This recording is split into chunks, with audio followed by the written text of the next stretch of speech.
¿Por qué la Iglesia nunca menciona que Jesús tenía un gemelo espiritual que conocía enseñanzas que ni Pedro ni Juan comprendieron? Soy JJ Benítez, periodista de investigación, y durante más de 50 años he recorrido 100 pascalises investigando los misterios del cristianismo primitivo para mi serie Caballo de Troya.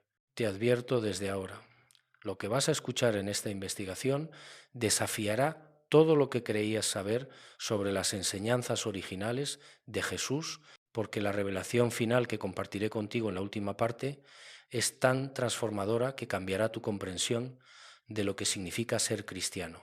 Permítanme contarles algo que viví en diciembre de 1991, cuando estaba investigando en el Museo Copto de El Cairo. Recuerdo perfectamente ese día, el calor era sofocante, pues más de 40 grados, y yo estaba allí frente a una vitrina que contenía fragmentos de papiro del siglo IV. El curador del museo, un anciano llamado Botros, me señalaba con manos temblorosas un texto en copto que decía literalmente, estas son las palabras secretas que dijo Jesús el viviente y que escribió Dídimo Judas Tomás. ¿Dídimo? Le pregunté, y Botros sonrió con esa sonrisa que tienen quienes guardan secretos durante años. Gemelo, me dijo, en arameo significa gemelo. Yo pensé, bueno, ¿gemelo de quién, no? Porque durante décadas la Iglesia nos había presentado a Tomás como el discípulo incrédulo, el que dudaba, el que necesitaba meter el dedo en las heridas para creer. Pero aquí, frente a estos manuscritos de 1700 años de antigüedad, había algo completamente diferente. ¿Casualidad? Durante años pensé que sí. Pero déjenme revelarles algo que descubrí después de visitar 47 bibliotecas monásticas en Medio Oriente y Europa. En cada tradición antigua, en cada manuscrito preservado fuera del control romano, Tomás no aparece como un dudoso, sino como el discípulo más avanzado espiritualmente, el que comprendía, el que sabía, el gemelo no en carne, sino en comprensión espiritual. En 1997, pues yo estaba en Kerala, India, en una comunidad cristiana que afirma descender directamente de los convertidos por Tomás en el año 52 después de Cristo. Un anciano sacerdote de nombre Mar Gregorios me mostró textos en siríaco que nunca, jamás habían sido traducidos al castellano. Nosotros siempre supimos, me dijo en su inglés entrecortado, que Tomás era especial. Jesús le confió enseñanzas que no dio a los otros. Y yo le pregunté, ¿qué enseñanzas? Y él me miró con esos ojos oscuros, profundos, y me dijo algo que no olvidaré nunca: las enseñanzas que hacen innecesaria una iglesia. ¿Entiendes la magnitud de esto? Una iglesia que admite que las enseñanzas hacen innecesaria una iglesia. Literalmente, esto explicaría por qué durante 1600 años el Evangelio de Tomás fue borrado de la historia oficial. Tengo información de fuentes vaticanas, que prefieren mantener el anonimato, que me confirmaron que cuando los manuscritos de Nag Hammadi fueron redescubiertos en 1945, hubo reuniones de emergencia en Roma, reuniones secretas. ¿Por qué? Porque el contenido de esos papiros amenazaba la estructura misma del poder eclesiástico. Pero aquí está lo extraordinario, y esto lo verifico personalmente en Egipto. El 27 de diciembre de 1945, un campesino llamado Muhammad Ali al-Samman estaba buscando fertilizante natural cerca de los acantilados de Nag Hammadi. Iba con su hermano Jalifa, según me contó el propio Muhammad en 1989, 2 años antes de su muerte. Yo tenía miedo, me dijo en árabe mientras su sobrino traducía, porque las jarras de cerámica podrían contener genios malignos, según creían en mi aldea. Pero la necesidad era mayor que el miedo, pues si cuando rompió esa jarra sellada durante 1600 años, encontró 13 libros encuadernados en cuero. Al principio, me contó Muhammad, Pensé venderlos como leña para el horno de mi madre porque no sabía leer. ¿Te das cuenta? Las enseñanzas más revolucionarias de Jesús casi terminaron como combustible para hacer pan. Pero hay algo más, algo que Muhammad me confesó en esa conversación que nunca publiqué hasta ahora. Esa noche tuve un sueño. Un hombre con barba me decía en mi sueño: has encontrado lo que estuvo perdido. Guárdalo hasta que lleguen quienes puedan leerlo. ¿Coincidencia? Yo investigué durante años fenómenos de sincronicidad, y esto tenía todos los elementos de lo que Jung llamaba sincronicidad significativa, como si el destino, el algo más grande, hubiera guiado a Muhammad exactamente a ese lugar, exactamente en ese momento. Déjenme revelarles qué contenían esos manuscritos que la Iglesia había intentado destruir durante siglos. Dentro de esa jarra de cerámica estaban 52 textos diferentes, pero uno destacaba sobre todos el Evangelio de Tomás, con 114 dichos directos de Jesús, sin narrativas de milagros, sin la estructura que conocemos de los evangelios canónicos, solo las palabras puras, exactamente como las escuchó el discípulo más cercano al Maestro. Permítanme contarles lo que viví en marzo de 2003 en la Biblioteca Bodleiana de Oxford. Yo estaba allí investigando para Caballo de Troya y Ladrá. Sarah Bennett, especialista en manuscritos coptos, me permitió examinar las fotografías originales de los códices de Nag Hammadi antes de su restauración. Recuerdo perfectamente el momento en que ella colocó frente a mí las imágenes del Evangelio de Tomás. Mire esto, señor Benítez, me dijo señalando el primer dicho con su dedo índice. ¿Ve la diferencia con los evangelios canónicos? Y sí, la veía, completamente diferente. No empezaba con genealogías ni con nacimientos milagrosos. Empezaba directo, brutal en su simplicidad. Quien encuentra el significado de estas palabras no probará la muerte. No fe ciega. No obediencia a una institución. Comprensión, descubrimiento personal. Durante 40 años, estudiando estos textos, me confesó la doctora Bennett, mientras tomábamos té en su oficina llena de libros antiguos, he llegado a una conclusión inquietante. Estas enseñanzas son más antiguas que los evangelios del Nuevo Testamento, o al menos tan antiguas. Los métodos de datación del carbono 14 aplicados al papiro lo confirman. ¿Y sabes qué significa esto? Significa que la versión de Jesús, que fue enterrada en el desierto, podría ser más auténtica que la versión que llegó hasta nosotros a través de Roma. En el dicho número 3, Jesús dice algo que habría vaciado las iglesias en el siglo IV. Si vuestros guías os dicen, mirad, el reino está en el cielo, entonces las aves del cielo os precederán. Si os dicen está en el mar, entonces los peces os precederán. Más bien el reino está dentro de vosotros y fuera de vosotros. Cuando leí esto por primera vez en 1978, recuerdo que estaba en mi casa en Navarra, España, preparando el primer volumen de Caballo de Troya y literalmente tuve que detenerme. ¿Te das cuenta de lo revolucionario que es esto? Jesús está diciendo que cualquier líder religioso que te prometa el reino en el futuro, en el cielo, después de la muerte, te está desviando del verdadero camino. Tengo información de conversaciones con teólogos católicos en Roma que me confirmaron, off the record obviamente, que este dicho es precisamente la razón por la que el Evangelio de Tomás fue declarado herético. No podemos tener una iglesia, me dijo un cardenal en 2005 en un café cerca del Vaticano, si las personas creen que pueden acceder directamente a Dios sin nosotros.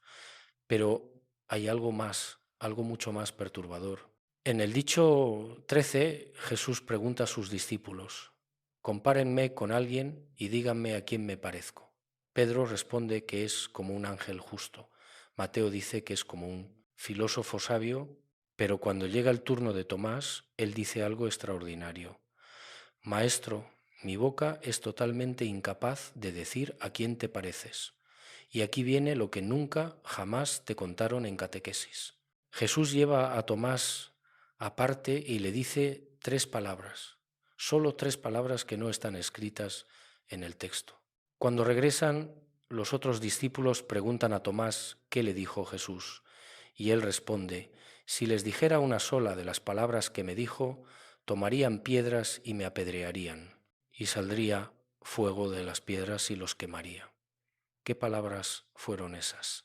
Durante 30 años he investigado tradiciones gnósticas, he hablado con maestros sufíes en Turquía, con monjes coptos en Egipto, con sabios de Kerala en India, y todos me han dado la misma respuesta. Jesús le reveló a Tomás la naturaleza divina inherente de todo ser humano, no una metáfora, una realidad literal. Déjenme contarles algo que viví en 2008 en un monasterio en el monte Athos, Grecia.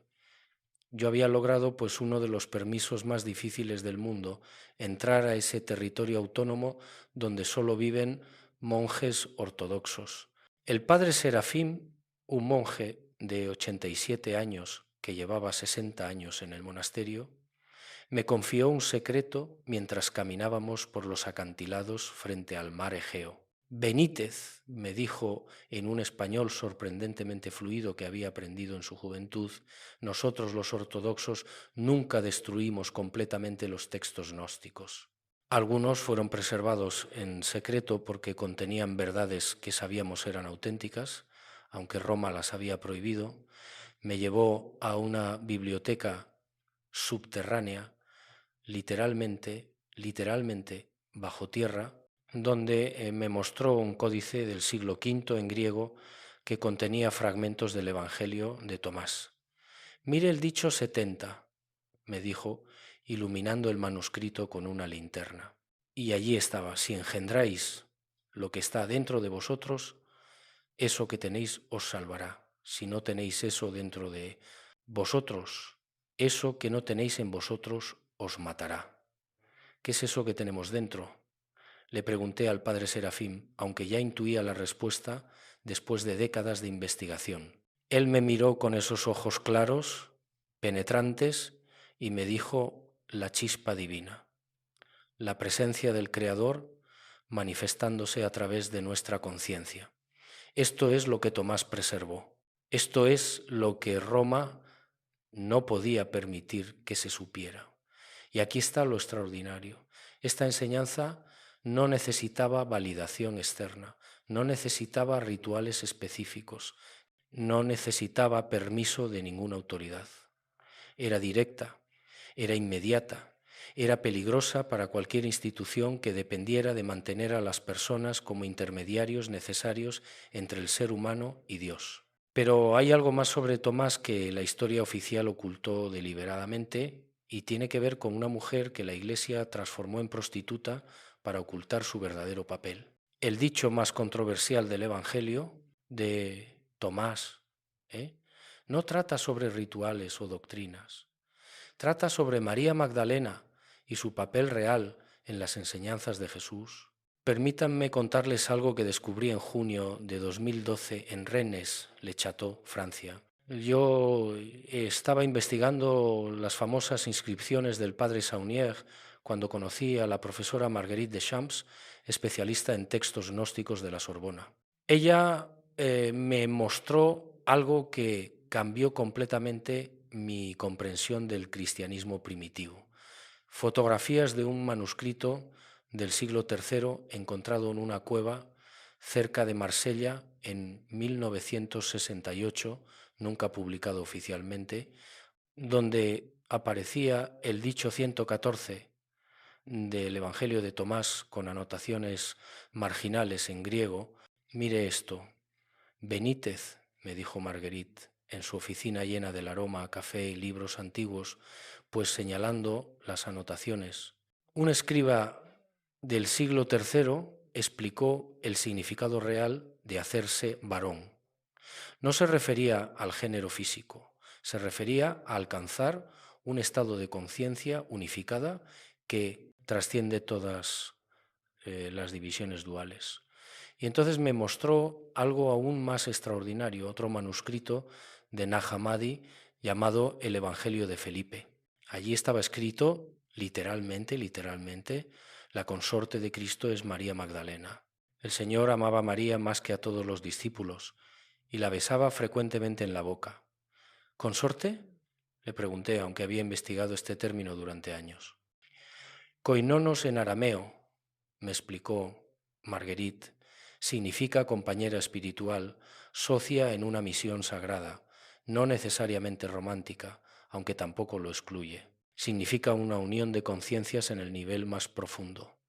¿Casualidad que este texto fuera suprimido? Durante décadas pensé que sí. Pero déjenme revelarles algo que descubrí investigando los archivos del Concilio de Nicea. En 2015, yo estaba en Estambul, antigua Constantinopla, en los archivos del Patriarcado Ecuménico. Un historiador llamado Dimitrios Papadopoulos me permitió acceder a documentos del siglo IV que raramente se muestran a investigadores. Benítez me dijo, mientras sus manos envejecidas pasaban las páginas de pergamino, lo que va a leer aquí nunca se ha publicado en Occidente, era una carta del obispo Eusebio de Cesarea, quien estuvo presente en el concilio de Nicea en el 325. En esa carta, dirigida a otro obispo, Eusebio escribía: «Hemos decidido excluir los textos que presentan a la Magdalena como maestra, pues esto confundiría el orden natural establecido donde los hombres deben tener autoridad sobre las mujeres en asuntos espirituales». ¿Te das cuenta? No fue por razones teológicas, fue por razones de control social, completamente político. Tengo información de comunidades cristianas en Siria e Irak, pues que me confirmaron que hasta el siglo VII existían iglesias donde las mujeres ejercían roles de liderazgo igual que los hombres, basándose precisamente en las tradiciones de Tomás sobre María Magdalena, pero fueron sistemáticamente destruidas durante las conquistas islámicas y la Iglesia de Roma nunca intentó restaurarlas porque, bueno, ya no le convenía ese modelo. Permítanme contarles algo que viví en 2018 en el sur de Italia. Yo estaba investigando en una biblioteca privada en Calabria cuando encontré un manuscrito del siglo IX que contenía fragmentos del Evangelio de María, otro texto de Nag Hammadi. En este texto hay una escena extraordinaria donde Pedro confronta directamente a María Magdalena. ¿Es posible que el maestro hablara en privado con una mujer y no abiertamente con nosotros? Y la respuesta de otro discípulo, Leví, me dejó sin palabras. Pedro, siempre fuiste impulsivo. Ahora te veo ejercitándote contra la mujer como lo hacen los adversarios. Pero si el Salvador la hizo digna, ¿quién eres tú para rechazarla? Esta tensión entre Pedro y María no era solo personal, ¿entiendes? Representaba dos visiones completamente diferentes del cristianismo.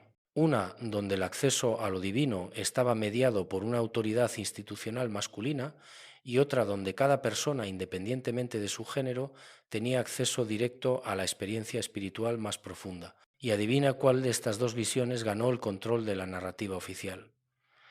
Pero hay algo más, algo que descubrí en los archivos secretos sobre cómo exactamente se tomó esa decisión en Nicea. En 2019 yo estaba en el Archivo Apostólico Vaticano, recién renombrado, gracias a contactos que prefiero no mencionar. Allí encontré referencias a un documento del Concilio de Nicea que registraba la votación sobre qué evangelios incluir en el canon oficial. De los 318 obispos presentes, según este documento, solo 47 votaron a favor de incluir el Evangelio de Tomás. Los 271 restantes votaron por excluirlo.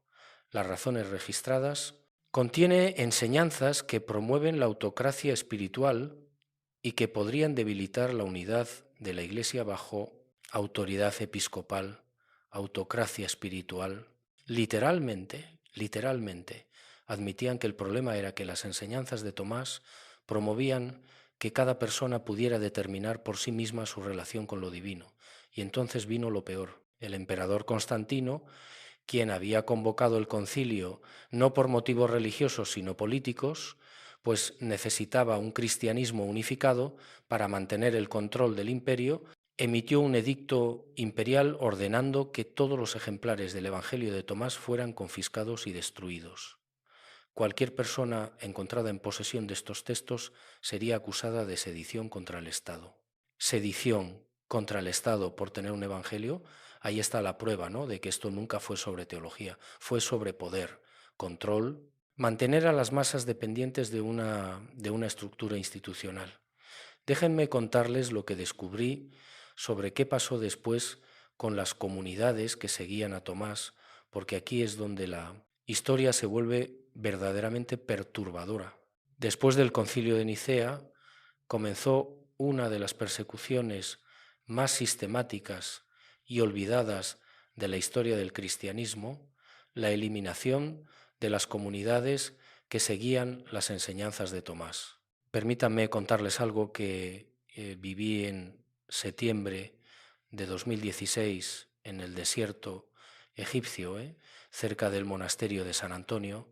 Yo estaba allí con un guía beduino llamado Hassan, buscando cuevas donde se sabe que los primeros monjes cristianos se refugiaron. El calor era insoportable, pues más de 45 grados, pero Hassan insistía en que había algo que yo debía ver. Después de caminar 3 horas por el desierto, llegamos a una cueva escondida detrás de formaciones rocosas.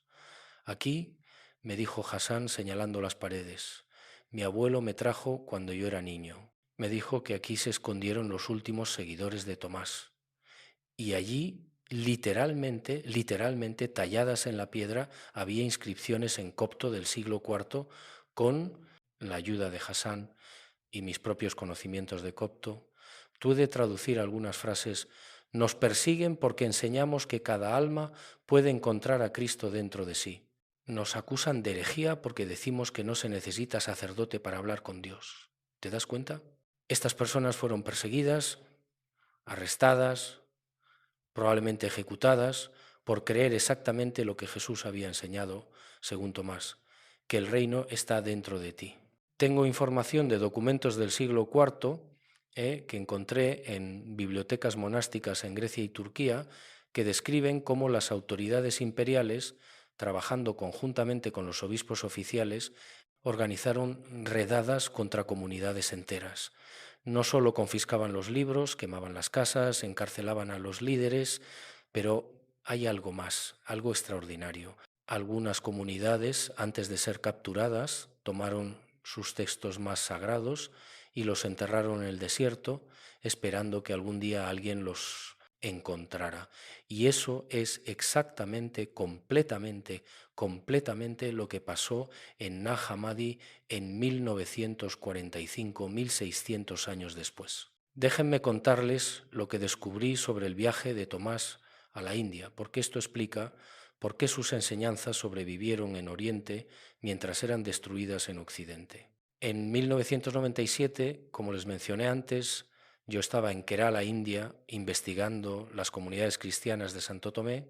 El anciano sacerdote Mar Gregorios me llevó a una biblioteca que contenía manuscritos en siríaco del siglo II y III. Tomás llegó aquí en el año 52, me explicó Mar Gregorios, mientras me mostraba un antiguo mapa de rutas comerciales, porque sabía que aquí encontraría personas que podrían entender. ¿Entender qué? Le pregunté, pues, aunque ya intuía la respuesta, las enseñanzas sobre la divinidad interior, me dijo. ¿Ve usted, Benítez, en India ya existían tradiciones que enseñaban que Atman, el yo individual, es idéntico a Brahman, la conciencia universal? Cuando Tomás llegó enseñando que el Cristo interior es nuestra verdadera naturaleza, los sabios locales lo comprendieron inmediatamente. Y entonces Mar Gregorios me mostró algo que nunca olvidaré, un texto en siríaco del siglo III que registraba un diálogo entre Tomás y un sabio hindú llamado Gundaforus, quien según la tradición fue el rey que recibió a Tomás en India. En ese diálogo el rey pregunta: ¿tu maestro Jesús enseña lo mismo que nuestros rishis enseñan sobre Tat Tevam Asi? ¿Tú eres eso? Y Tomás responde: sí, exactamente eso. Cada ser humano es una manifestación de la conciencia divina. Casualidad que Tomás viajara precisamente a la única región del mundo donde estas enseñanzas serían comprendidas y preservadas. Durante años pensé que sí. Pero déjenme revelarles algo más. En 2001, yo estaba en Chennai, antigua Madrás, visitando el lugar donde, según la tradición, Tomás fue martirizado en el año 72 después de Cristo. Allí conocí al doctor A.C. Perumalil, historiador especializado en cristianismo de Santo Tomé. Benítez, me dijo mientras tomábamos chai en su oficina de la Universidad de Madrás, tengo un documento que nunca se ha traducido al castellano. Es una carta del siglo V escrita por un obispo sirio que visitó las comunidades fundadas por Tomás. En esa carta el obispo escribía algo extraordinario. Estas comunidades practican un cristianismo que no conozco. No tienen sacerdotes ordenados. Cualquier persona, hombre o mujer, puede dirigir los rituales. Enseñan que Cristo vive dentro de cada persona y que cada uno puede experimentar directamente esta presencia sin intermediarios. Y entonces el obispo añadía algo revelador. Me pregunto si este es el cristianismo más antiguo, más puro. Y nosotros en Occidente lo hemos corrompido con jerarquías y rituales que Jesús nunca enseñó. Un obispo del siglo V, literalmente cuestionando si la Iglesia oficial había traicionado las enseñanzas originales de Jesús. Pero hay algo más sobre estas comunidades de India que debes saber. Ellas desarrollaron prácticas específicas, técnicas de meditación y contemplación que permitían lo que llamaban despertar el Cristo interior. El doctor Perumalil me mostró manuscritos que describían estas prácticas, técnicas de respiración, meditación silenciosa, canto sagrado, todas diseñadas para aquietar la mente ordinaria y permitir que emergiera la conciencia crística. ¿Ve usted, Benítez?, me dijo el doctor, esto es lo que Roma no podía permitir. Si las personas pueden despertar el Cristo interior por sí mismas, ¿para qué necesitan una iglesia que controle ese acceso? Tengo información, pues, de que cuando los misioneros portugueses llegaron a India en el siglo XVI, quedaron horrorizados al encontrar estas comunidades cristianas que practicaban yoga, meditación y enseñaban conceptos que en Europa habrían sido considerados heréticos. El resultado fue una campaña de romanización forzada que destruyó muchas de estas tradiciones antiguas, pero algunas sobrevivieron. Y aquí está lo extraordinario. En 2019 yo volví a Kerala y encontré una pequeña comunidad de apenas 50 familias que todavía preservan prácticas que dicen vienen directamente de Tomás. El líder de esa comunidad, un hombre de 78 años llamado Tomás Varghese, me dijo algo que me dejó sin palabras. Nosotros nunca dejamos de enseñar lo que Tomás enseñó, que Cristo no está fuera, está dentro. No vendrá en el futuro, está aquí ahora. No necesitas un intermediario, solo necesitas despertar. Y aquí viene lo más perturbador de todo, lo que el Vaticano ha hecho en tiempos modernos para continuar suprimiendo estas enseñanzas. En 1978, cuando los manuscritos de Nag Hammadi fueron finalmente traducidos y publicados completamente, algo extraordinario ocurrió en el Vaticano y yo lo sé porque tengo fuentes, contactos que prefieren mantener el anonimato, que me confirmaron detalles que nunca se han hecho públicos. Permítanme contarles algo que viví en febrero de 2020, apenas un mes antes de la pandemia.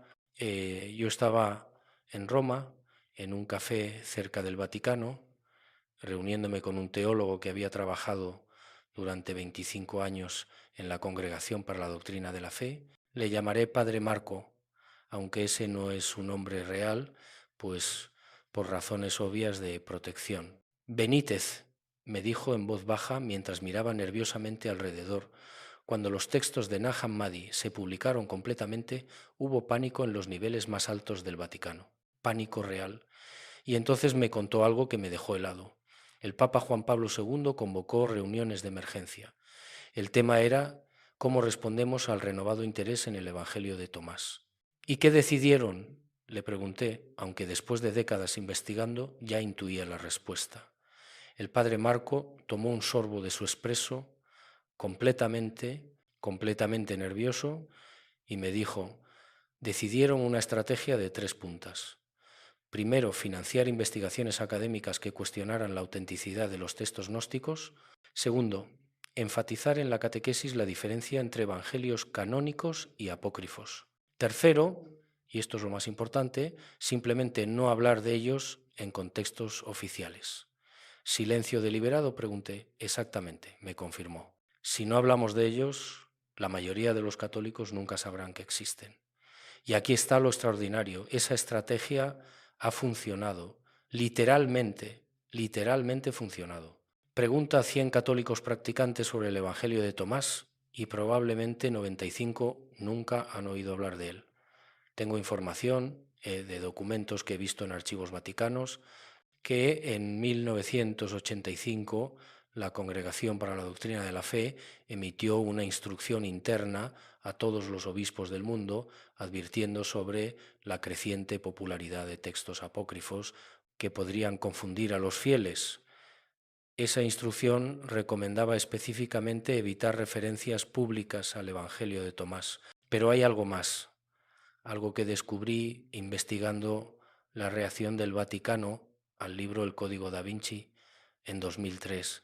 Cuando ese libro popularizó ideas sobre evangelios ocultos y la relación entre Jesús y María Magdalena, el Vaticano rompió su silencio de manera espectacular. Permítanme contarles lo que viví en 2006 en una conferencia en el Vaticano sobre la verdadera historia de los evangelios. Yo estaba allí como periodista acreditado, y el cardenal que daba la conferencia dedicó 45 minutos a atacar los evangelios gnósticos, especialmente el de Tomás.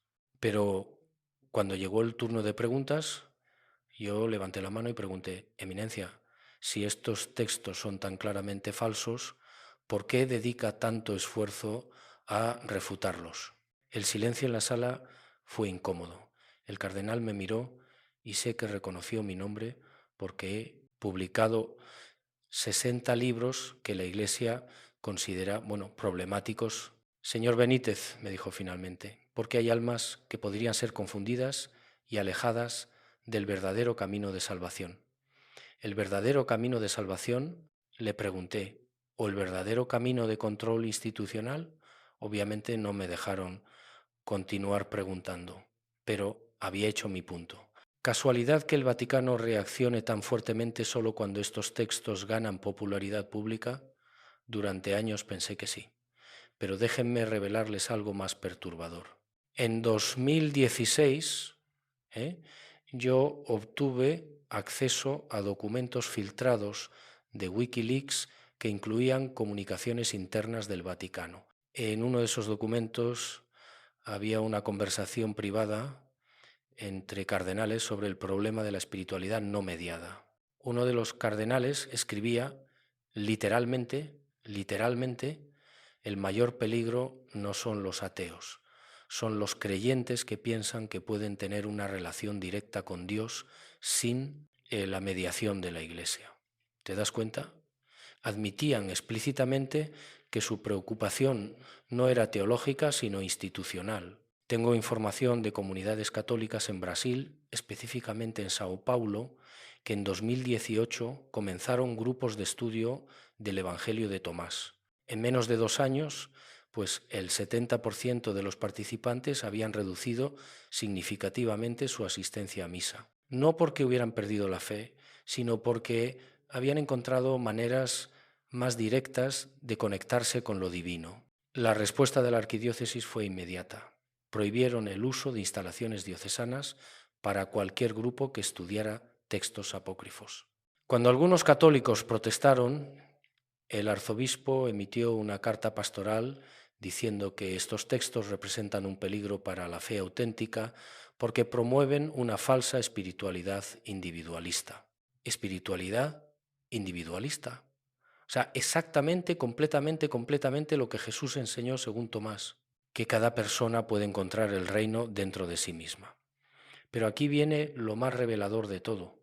En 2023, un exfuncionario del Archivo Apostólico Vaticano reveló algo explosivo. Existen al menos 6 manuscritos adicionales relacionados con Tomás en las bóvedas vaticanas que nunca han sido dados a conocer al público. Manuscritos que contienen enseñanzas aún más explícitas sobre el acceso directo a la experiencia crística. Permítanme contarles mi último viaje a Roma en septiembre de 2024. Yo había logrado, a través de contactos que no puedo revelar, una reunión con ese exfuncionario en un lugar discreto. Benítez, me dijo mientras tomábamos vino en un restaurante lejos del Vaticano, he trabajado 30 años en el Archivo Apostólico, sé qué hay en esas bóvedas. Y puedo decirle que si esos textos salieran a la luz, habría una crisis en la Iglesia Católica. ¿Qué contienen exactamente?, le pregunté. Mi corazón latiendo fuerte. Instrucciones específicas, me dijo, técnicas que Tomás enseñó para lo que él llamaba despertar el Cristo dormido. Meditaciones, prácticas de silencio, ejercicios de respiración, todo diseñado para que cualquier persona pueda experimentar directamente la presencia divina sin necesidad de sacramentos, sin necesidad de sacerdotes. ¿Y por qué no se publican?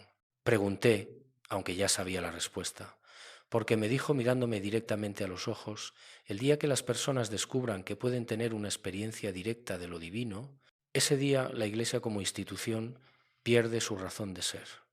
Y aquí está la revelación final, la que prometí al inicio, la que cambiará tu comprensión de todo esto.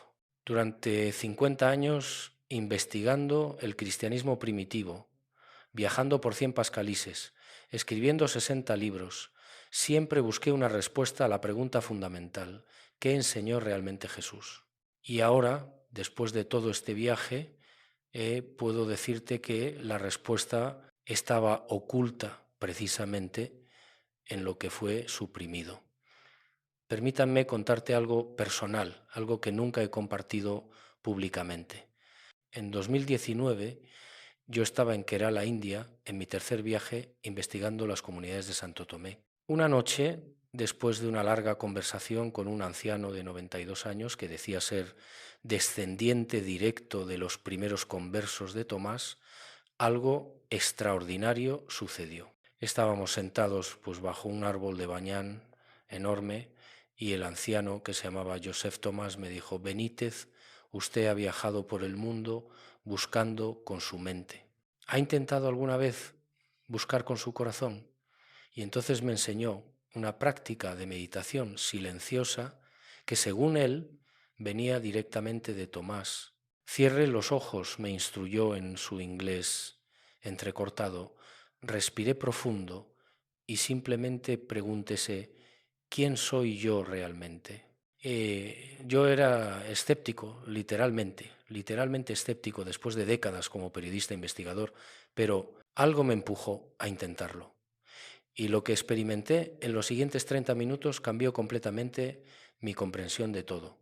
No fueron visiones místicas ni voces celestiales. Fue algo mucho más profundo, pues un reconocimiento directo, inmediato, de que la conciencia que observa a través de mis ojos es la misma conciencia que observa a través de todos los ojos, que no hay separación real, que lo que llamamos yo es solo una ola temporal en un océano infinito de conciencia. ¿Casualidad que esto fuera exactamente lo que el Evangelio de Tomás enseña? No lo creo. Durante años busqué la verdad en manuscritos antiguos y estaba allí, pero la verdad más profunda no estaba en los textos, estaba en la experiencia directa que los textos señalaban. Déjame revelarte ahora lo que he llegado a comprender después de toda esta investigación. Las enseñanzas de Tomás no fueron suprimidas porque fueran falsas, sino porque eran demasiado verdaderas, demasiado peligrosas para cualquier institución que dependiera de mantener a las personas en un estado de dependencia espiritual. Tengo información de múltiples fuentes, tradiciones espirituales en todo el mundo, desde el sufismo hasta el budismo zen, desde el Advaita Vedanta hasta el misticismo cristiano genuino.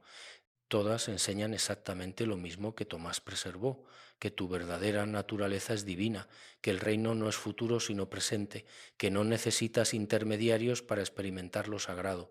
En el dicho 77 del Evangelio de Tomás, Jesús dice: yo soy la luz que está sobre todas las cosas, yo soy el todo, partid un madero y allí estoy, levantad una piedra y me encontraréis allí. Durante años interpreté esto como una enseñanza sobre la omnipresencia de Jesús, pero ahora comprendo que es algo completamente diferente. Jesús no estaba hablando de sí mismo como personalidad histórica, estaba hablando del yo soy universal, la conciencia que existe en todo y como todo. Y cuando dijo partid un madero y allí estoy, estaba diciendo rompe cualquier estructura mental, cualquier creencia limitante y descubrirás esta presencia que siempre ha estado allí. Permíteme contarte la conclusión más importante de toda mi investigación. Estamos viviendo en un momento único en la historia humana. Por primera vez en 1600 años, las enseñanzas que fueron suprimidas están disponibles masivamente. Por primera vez, millones de personas tienen acceso directo al Evangelio de Tomás sin necesidad de permiso institucional. ¿Y sabes qué está pasando? Exactamente lo que el Vaticano temía. Las personas están despertando, están descubriendo que pueden tener experiencias espirituales directas, están reconociendo su naturaleza divina inherente y están dejando de depender de instituciones que les prometían salvación futura a cambio de obediencia presente. En el dicho 113, los discípulos preguntan a Jesús: ¿cuándo vendrá el reino? Y él no vendrá por estar esperándolo. No dirán: mirad, aquí está, o mirad, allí está. Más bien, el reino del Padre está extendido sobre la tierra y los hombres no lo ven. Esta es la revelación final que quería compartir contigo. El reino nunca fue algo que vendría en el futuro. El reino es una manera de ver, una calidad de conciencia disponible aquí y ahora. Y la razón por la cual los hombres no lo ven no es porque sean pecadores o impuros, sino porque han sido condicionados durante siglos a buscarlo en el lugar equivocado, fuera de sí mismos, en el futuro, a través de intermediarios.